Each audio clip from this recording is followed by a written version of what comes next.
Les membres de l'Alliance des États du Sahel souhaitent accélérer la mise en œuvre de leur organisation, créée le 16 septembre 2023 dernier. L'objectif était d'échanger et de créer une synergie d'action entre les pays membres pour accélérer le processus d'intégration économique et financière, les échanges commerciaux et la sécurité alimentaire au sein de l'Alliance. Ceci afin d'évaluer les forces, les faiblesses, les opportunités et les menaces auxquelles l'Alliance est confrontée. 63 ans après leur accession à la souveraineté internationale, nos pays sont toujours à la recherche d'une véritable indépendance. Dans ce contexte, en tant que leader, le choix qui se présente à nous est très clair.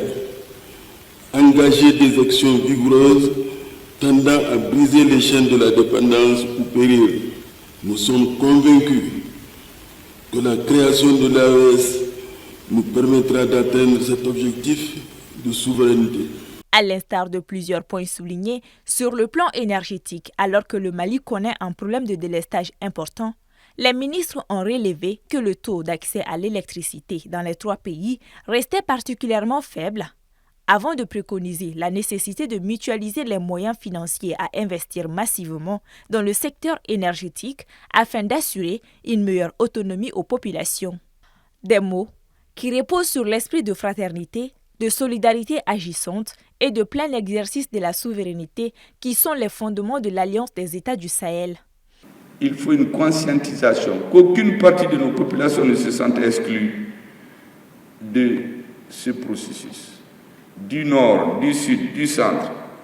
Il convient de rappeler que c'est pour toutes ces raisons que le Burkina Faso, le Mali et le Niger ont décidé d'unir leurs efforts afin de faire face à l'ensemble des défis auxquels ils font face, principalement les défis sécuritaires.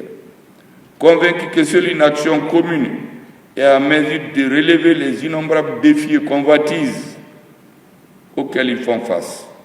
La rencontre a aussi demandé la création d'un fonds de stabilisation et d'une banque d'investissement de l'AES et la création d'un comité technique de suivi de la mise en œuvre des recommandations de la réunion ministérielle.